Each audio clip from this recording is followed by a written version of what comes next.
Assalamualaikum warahmatullahi wabarakatuh.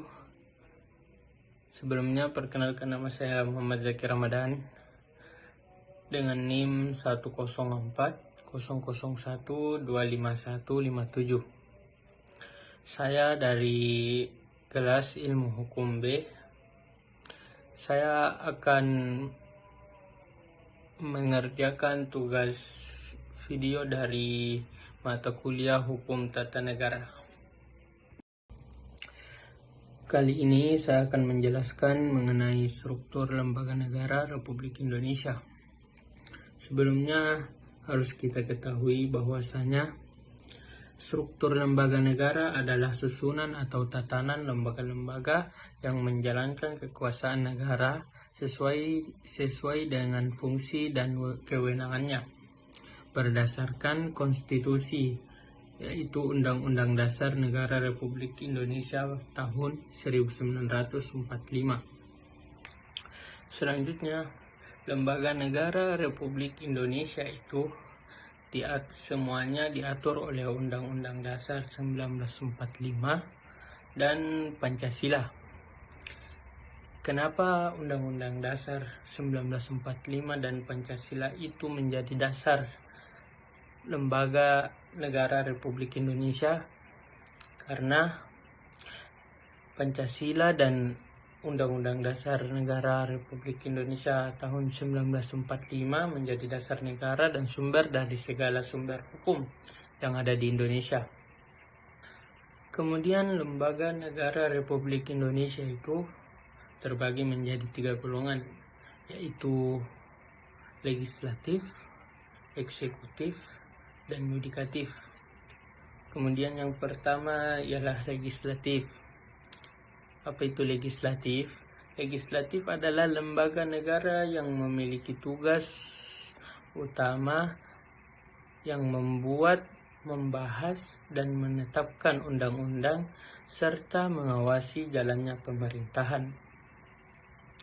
Kemudian lembaga legislatif ini terbagi menjadi 3, yaitu MPR atau biasa disebut Majelis Permusyawaratan Rakyat, DPR atau yang biasa disebut dengan Dewan Perwakilan Rakyat, dan DPD atau yang biasa juga disebut dengan Dewan Perwakilan Daerah. Yang pertama itu ialah MPR atau biasa juga disebut Majelis Permusyawaratan Rakyat. MPR ini memiliki fungsi utama, yaitu menjaga dan menjalankan konstitusi negara berdasarkan Undang-Undang Dasar Negara Republik Indonesia pada tahun 1945. MPR juga biasanya melantik presiden dan wakil presiden terpilih pada pemilihan umum. Kemudian yang kedua itu ialah DPR.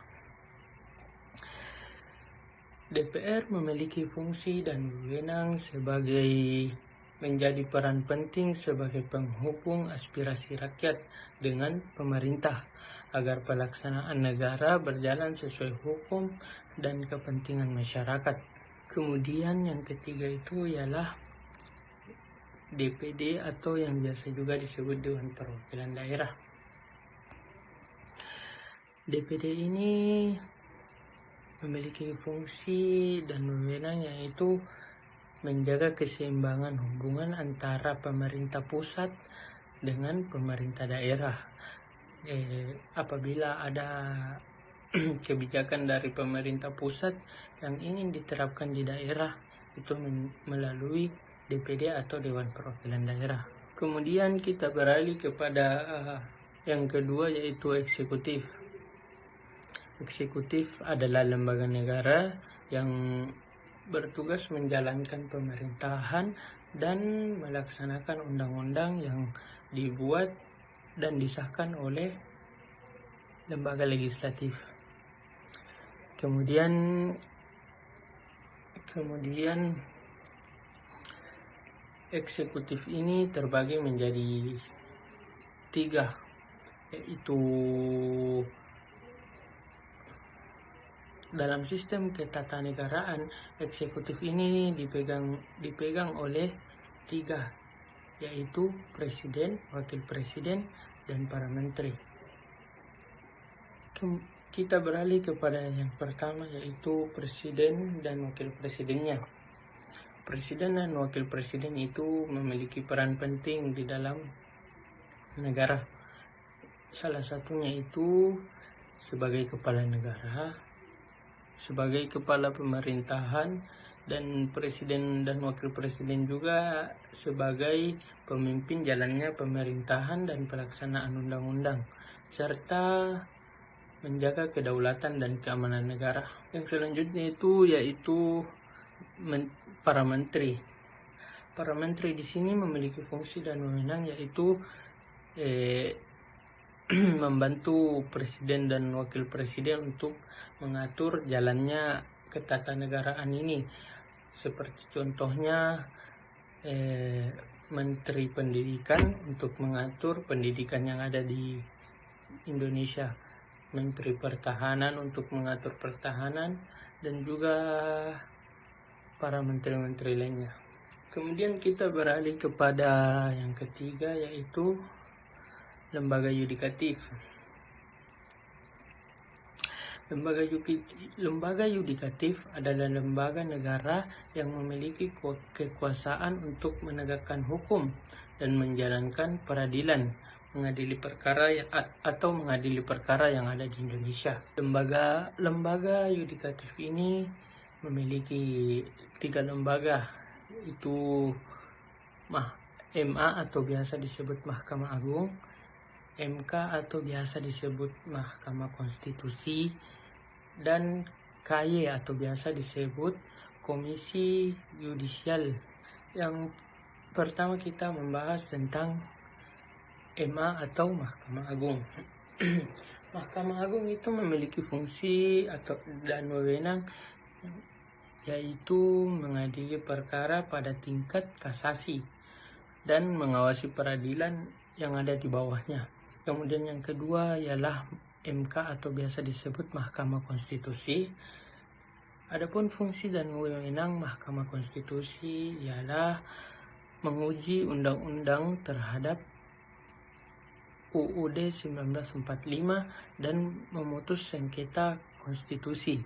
Kemudian yang ketiga itu Komisi Yudisial atau biasa juga disebut dengan KY. Adapun fungsi dan wewenang dari Komisi Yudisial ialah mengawasi perilaku hakim dan menjaga kehormatan hakim. Yang pada intinya ketiga lembaga ini, yaitu legislatif, eksekutif, dan yudikatif,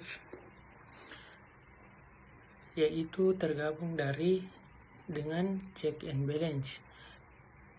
Adapun check and balance adalah prinsip dalam sistem ketatanegaraan yang berarti setiap lembaga negara saling mengawasi dan mengimbangi kekuasaan lembaga lain agar tidak terjadi penyalahgunaan kekuasaan.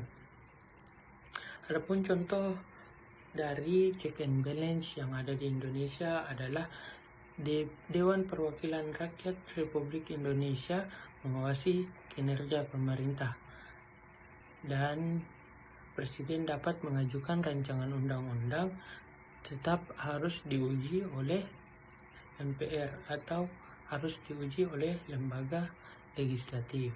Kemudian ada juga yang disebut BPK atau Badan Pemeriksa Keuangan Republik Indonesia. BPK adalah lembaga negara yang bertugas memeriksa pengelolaan dan tanggung jawab keuangan negara. Adapun fungsi dan wewenang dari BPK ini yaitu melakukan pemeriksaan terhadap keuangan negara, menilai apakah penggunaan anggaran negara sudah sesuai aturan, dan menjaga transparansi dan akuntabilitas keuangan negara. Itulah tadi pemaparan tugas struktur lembaga negara Republik Indonesia dalam mata kuliah Hukum Tata Negara. Jika ada kata yang salah mohon dimaafkan. Cukup sekian, terima kasih. Wabillahi taufik wal hidayah. Assalamualaikum warahmatullahi wabarakatuh.